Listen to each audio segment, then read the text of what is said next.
should be something that everyone should understand, and they should also know that OGDCL is also working very hard towards climate action, towards carbon markets. So with this scenario, I would like to pose my first question towards you. So, sir, if you can briefly explain what is the overall ambition, vision of OGDCL in terms of climate crisis, and how do you see this vision in next 5 years? Thank you very much, Zainab, for inviting us. I think it's a bold and a right decision of STPI to actually invite us. And we were looking forward for such an opportunity. And yes, being a fossil fuel company dealing in hydrocarbons, we are always seen amongst those who are adding or contributing in a negatively, and for which we need to take measures to mitigate. So that's why we are here. First of all, a brief introduction about my organization, which is the largest, as you in your introduction mentioned, the largest E&P company of Pakistan. So largest by virtue of being the number of hydrocarbons that are produced, and also in terms of its contribution in the form of taxes to the government and other contribution in terms of its corporate social responsibility. By way of spending under the CSR head, it is the largest contributor. So that's a sort of sense of satisfaction and as well as a matter of pride for us.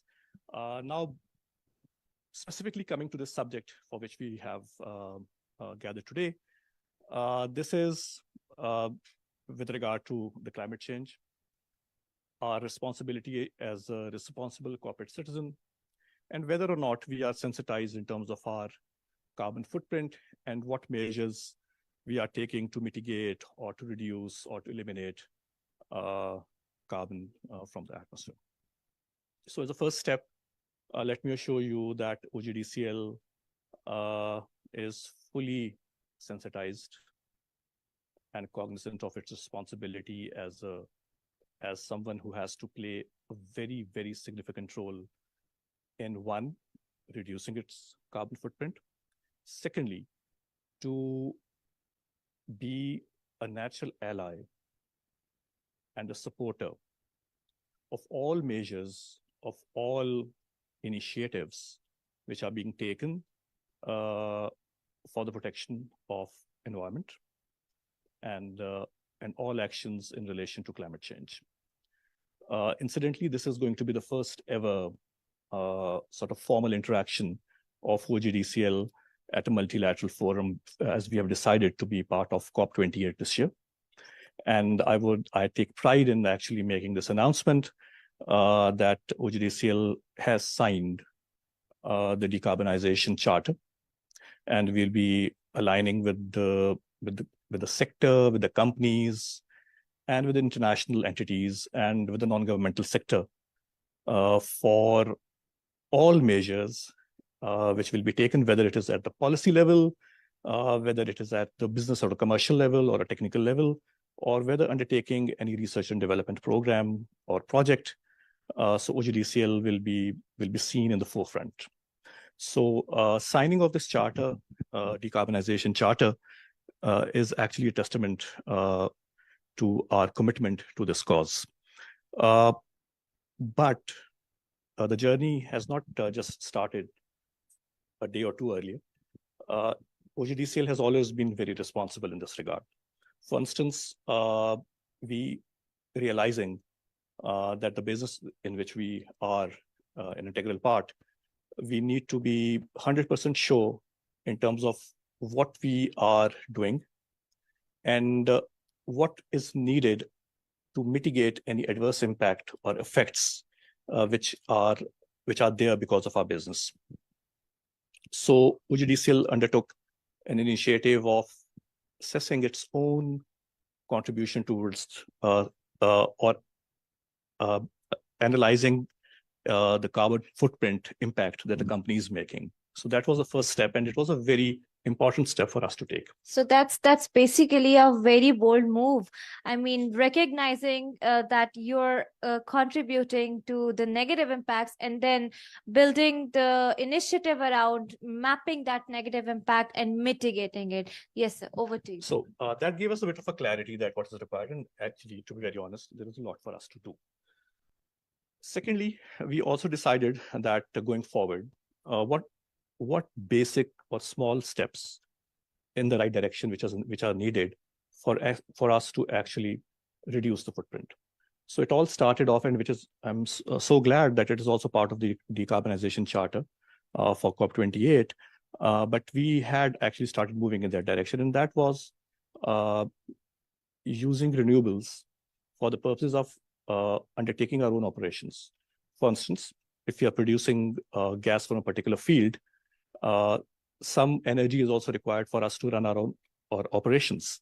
So it's very easy for us to actually use the same gas, a portion of it, in order to fuel our own needs. But we have decided that we'll go green as far as our requirements are concerned. So there is a project which is currently underway. A dedicated team is working on it, and they have covered a bit of a journey, and very soon it will be rolled out for implementation. And that is that all our fields, all requirements for operational purposes, for administrative purposes, those will be met not through hydrocarbons, but through renewables, whether it is solar or other power generation. So that is a policy decision which we have taken, and we'll be making sure that it is implemented to the fullest extent and without wavering in this regard. And the other part was that going forward, as a business concern, it is important that we understand the importance of renewables, and we transition going forward into the new energy landscape, which is the green energy, which is the future.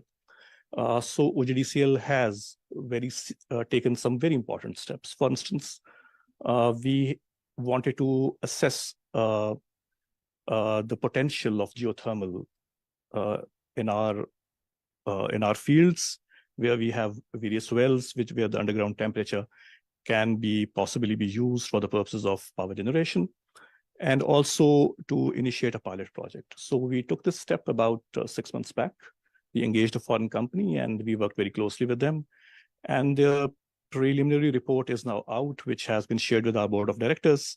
And inshallah, very soon we will be making a final decision with regard to initiating a pilot project, which should be the first ever project for geothermal in Pakistan. So I'm mentioning all these because it is not only mere commitments or mere hollow words. It should not be taken in that perspective, but we have actually demonstrated that this is our direction.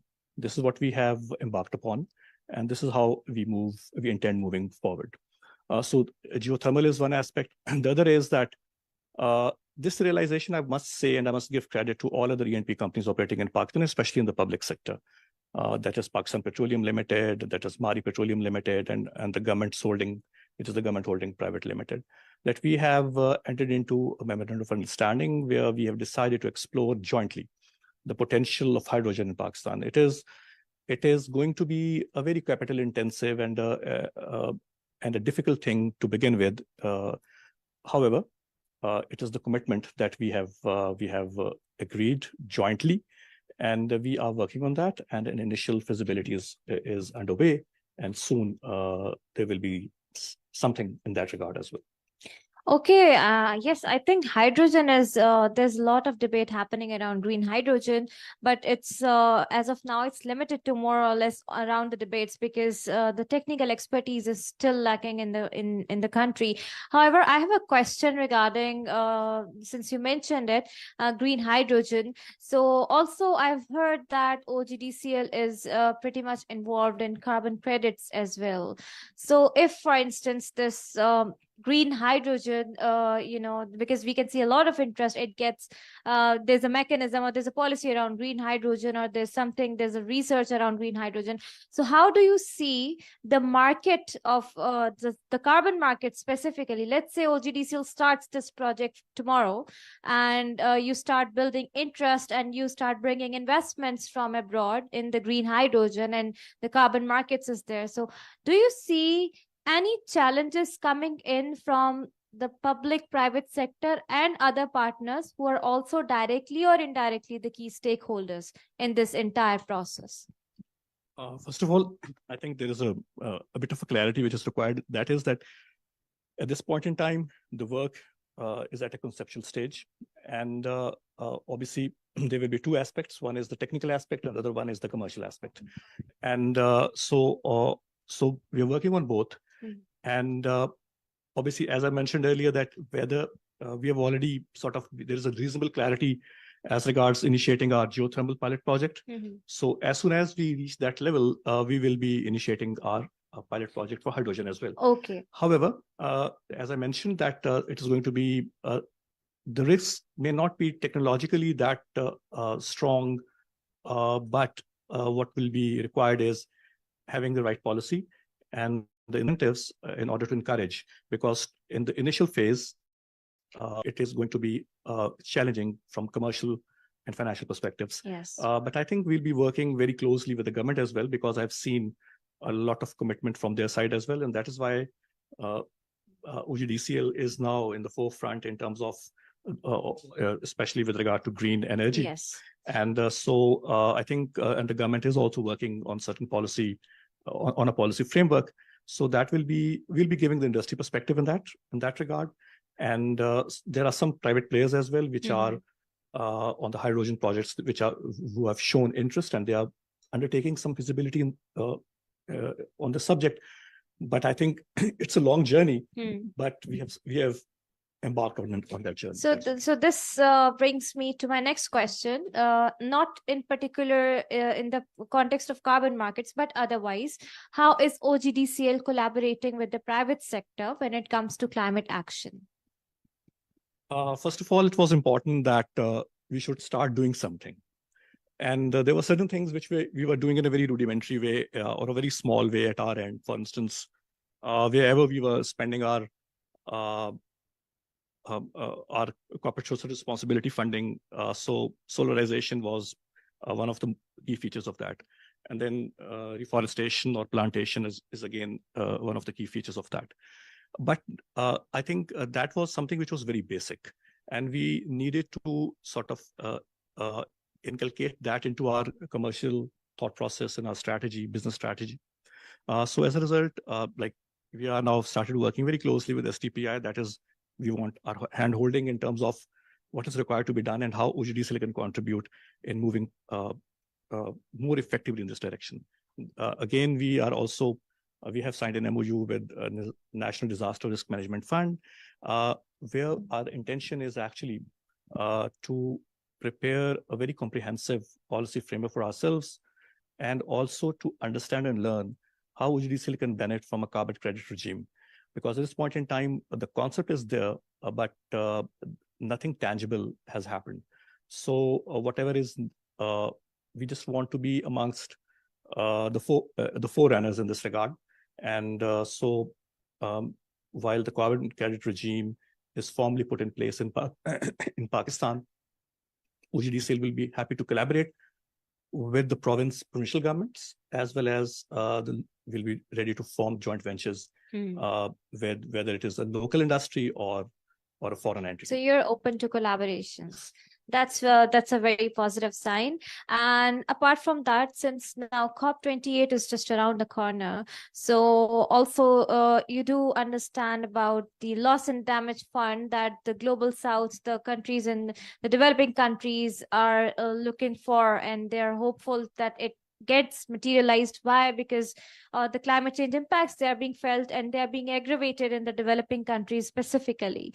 And as of now, there's not much hope for loss and damage fund getting established. But on the other side, the countries and the players, they're having hopes from the private sectors and from the other key players in the market who can support climate finance within the developing countries, and who can support coming out as an alternative to the loss and damage fund, maybe a fund that is established at national level. We do have NDRMF, and I'm glad to hear that OGDCL is collaborating with NDRMF.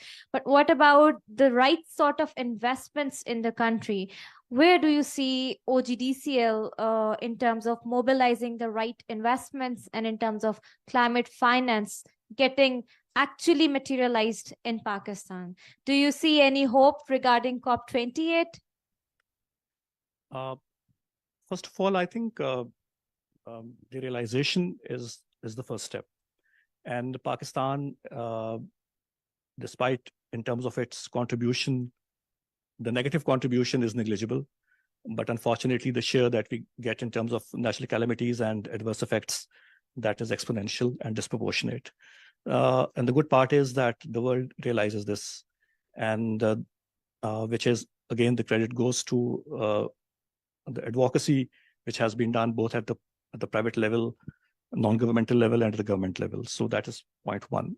Second is that it's a matter of survival for everyone. It is not merely limited to Pakistan. It is with regard to the entire planet. And again, that realization is there collectively. So what is important is that Pakistan has to play a role both in terms of safeguarding its own interest, but at the same time as one of the integral and key parts in the overall initiative of climate change and decarbonization.